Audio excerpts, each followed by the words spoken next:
How's it going, everybody? Standing here next to the blower and the 20 by 60 seal store silo for our haylage unit.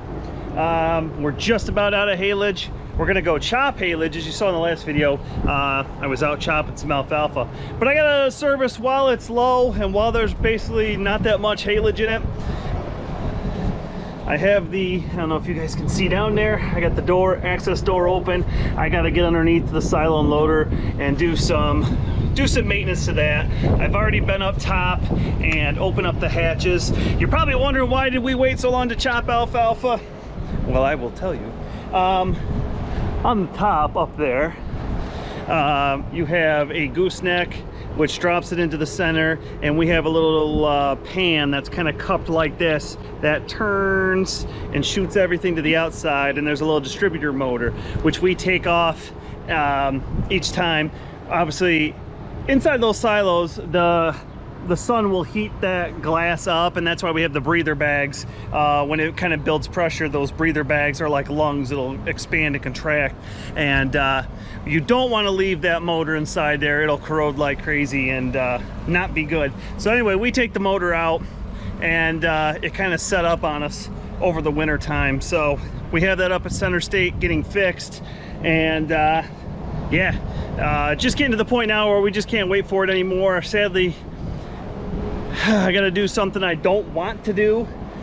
In between every load, I'm just gonna have to climb the ladder, climb up there, and turn that pan. Number one, it's a pain in the butt climbing up and down 60 feet at a time, every single load. Number two, actually most importantly, number two, when you just turn your pan a quarter turn each time, it doesn't have the nice distribution of the forage. It just kind of has pile, because especially haylage is nothing like high moisture corn. Our high moisture corn unit, we have 3 silos here, haylage, corn silage, and high moisture corn.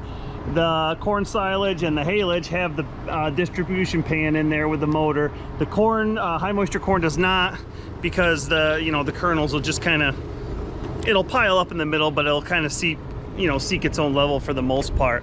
But I can show you what the inside of these silos look like. There's the unloader there. This is for the corn silage. Oh, yeah, you can't see the pan up there. But yeah, you want to shoot everything to the outside of this.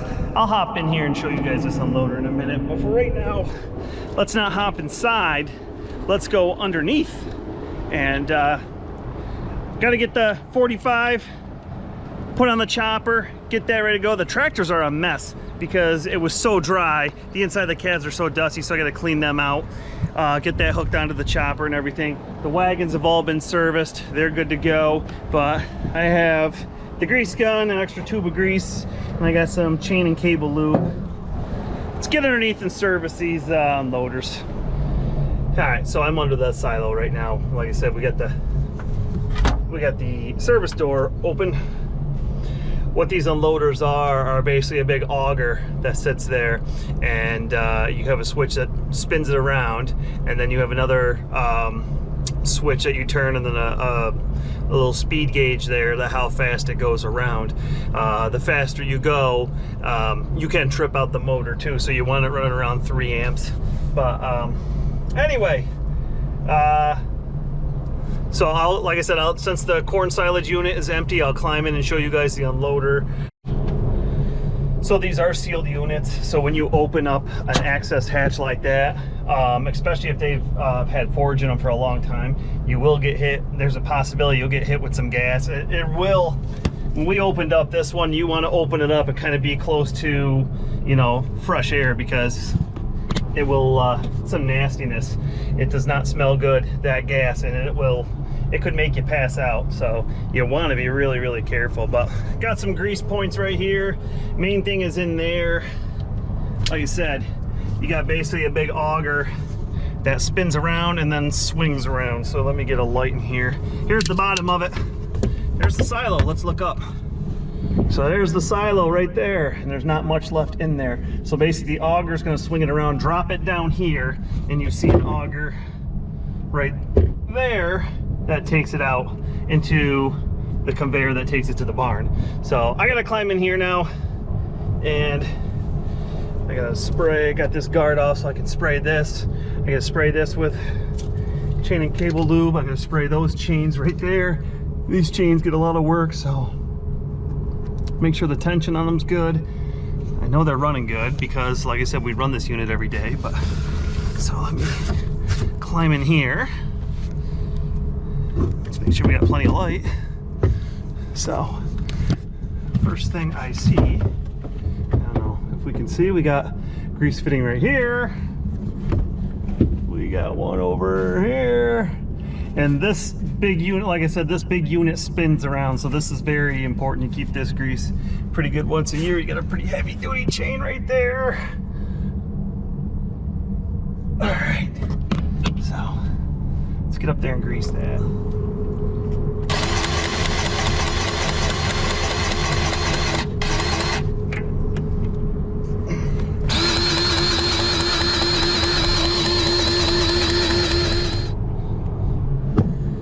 So you want to hit the ones out here a couple times a year. Obviously to get in there is the easiest when this is just about empty. So we do this yearly. We try to hit this a couple times. So we'll hit the two out here, and then we have this shaft right here. And then I gotta crawl down on the other side because there's this flywheel over there that I gotta get on that. There's a bearing over there on this shaft. One right here, one over there. I gotta grease those.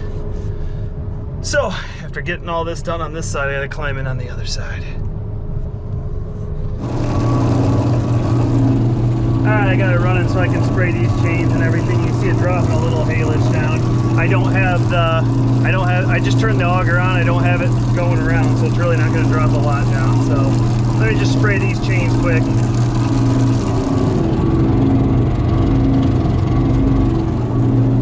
Alright, so now I turn the motor to let that auger go around so I can spray those chains quick, get that all set, and then we can get out of here. Alright, that's all set. We're going to close this up, shut everything down, and get ready to fill. Alright, so before we go too much further, we'll jump inside. I'll show you what the unloader looks like. We'll jump inside this corn silage unit because that's all cleaned out.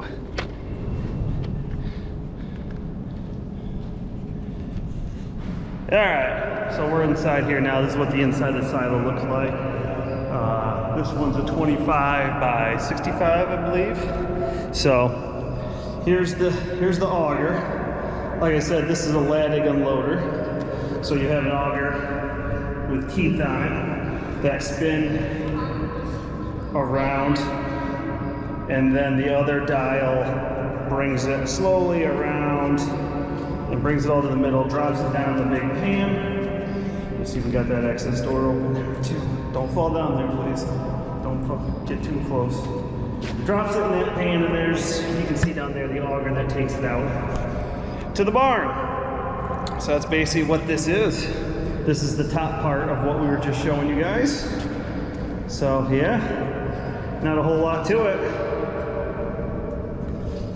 So I've been asked before if we have to long arm these at all. We don't long arm them because it's not a chain or anything like that, like on the harvester ones. This is what it is right here. I guess you can get in here to work on these with stuff in it, because I guess when it makes like a, ooh, that's not good. Here, hold this just like this. I guess it kind of, when it takes the food, it kind of makes like a dome pocket, an empty pocket, so guys can get up in there and work on it. You obviously have to be really trained to do that. I am not trained to do it, so I only go in here when we open up all the hatches and there's nothing in here like this. So like I said, we got a hatch open there, we got a hatch open there, we got the door open down there, we got the two hatches. This middle one is the fill pipe, and this other hole is, I call it the fill door. What that is because this is a sealed unit, you're going to be dropping stuff inside, and the material is going to be pushing that air out.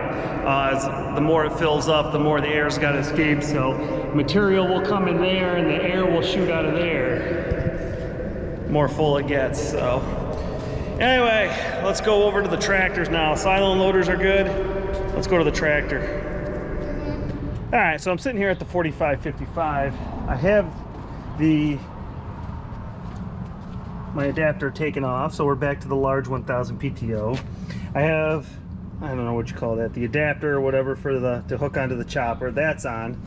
I am going to take the quick hitch and arms off. We're not going to run this on the mower all year. We were using the 4250, so that's why I use this. This is going to go on the chopper. We haven't used it yet. We will put the 4250 on the mower. So I want the quick hitch for that, and I want the arms off it. We don't keep the arms on it too much. I know a lot of people wonder why. If we're not using them, we take them off. I don't like, I've heard of people turning and they go into the PTO and stuff like that, and I don't like them clanging and banging around. So if the quick hitch isn't on it, I just don't want to leave the arms on, so I'm going to take that off. But mainly, you can see I got some super clean sitting here.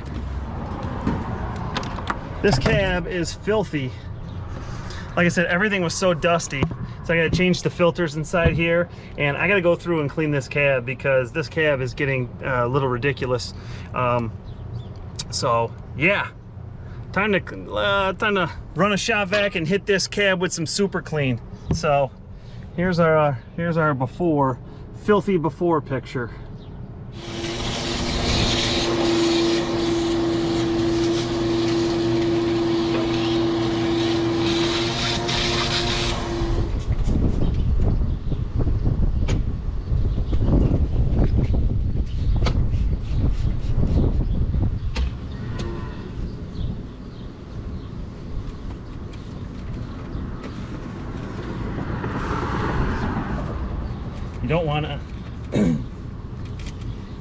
You don't want to let this sit for too long. You just want to spray and take it right off.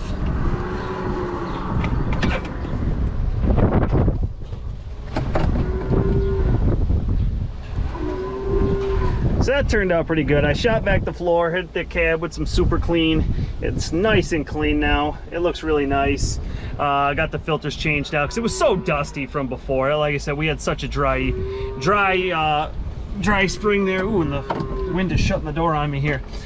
We would get done making a pass and you'd lift up the disc or whatever, and just a cloud of dust would come swarm the tractor. So yeah, it was good that we got some rain to get things get some moisture in the ground. But this cab was a mess, so it was good to clean it up. No one wants to be sitting in all that dirt and everything. So yeah, super clean, cleaned it up nice. Time to get this hooked onto the chopper. Alright, chopper's all hooked up. As you saw in the last video, I got all the tines fixed on the head. Everything's greased. The knives are all sharpened. The only thing I gotta do is I gotta go around, spray the chains, and we are good to go. Yeah, everything's all set. Should be golden. Time to get that haylage. Anyway, thumbs up if you like this video. Drop me a question or comment below. Hit that subscribe button if you haven't already. If you have, thumbs up to you. I totally appreciate it. Next video will be chopping haylage, so stay tuned. Hope you enjoy.